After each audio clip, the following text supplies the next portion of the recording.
Былтыр көктемде маған осындай қоршау істеп берген. Есігі бар мұн жақта.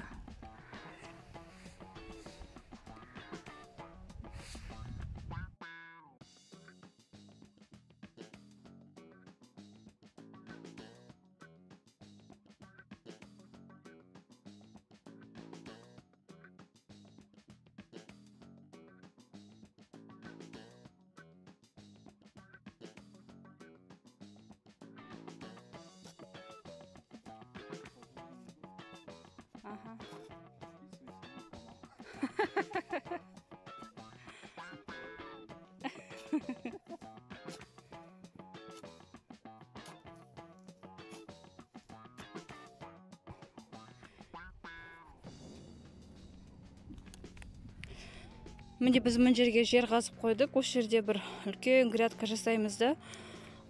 Биылғы отырғызған емендерді осы жерге жерін ауыстырамыз. Мұнда үлкен ірілері де бар, енді шығып келе жатқандары да бар. Мына жерде былтыр отырғызған емен үсті сынып, бірақ астынан тағы да шығып келе жатыр, міне көктеп. Міне осылардың барлығысын бір грядкаға отырғызам. Міне былтырғы емендер біздің аязға, боранға, желімізге шыдап, міне биыл өсіп жатыр, тап-тамаша.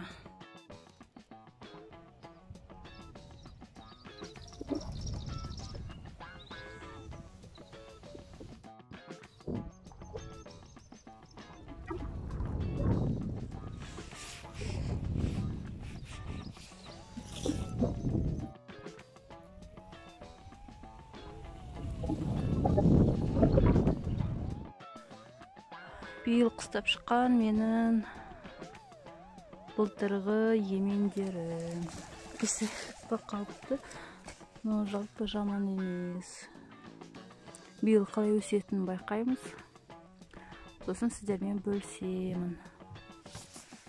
Міне.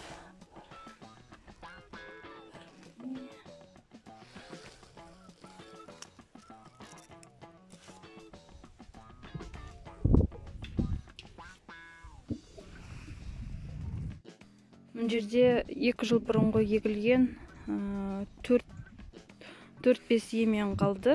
Оларды қазып алып, қоршаудың ішіне отырғызам. Ал енді ең алғашқы емендерім, мынау 3 жыл бұрынғылар, қателеспесем, анау менде ең алғашқы емендер. Сол бойлары то қоян жеп кетеді, то ешкі кіріп кетеді. Бойлары дұрыс өспей жатыр. Сол ең бірінші емендер менде 2, сосын қосымша тағы 4 емен менде қасында отырғызған.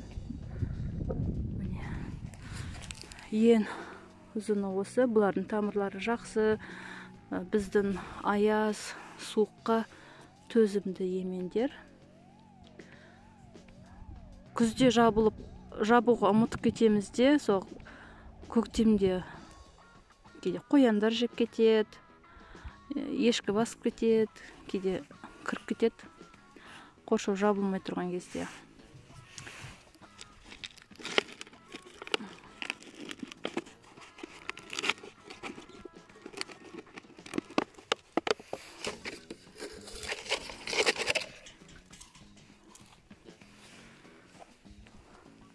Міне.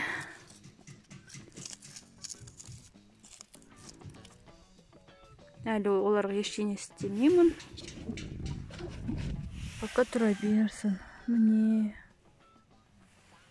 Мынау міндекс тым кішкентай екен.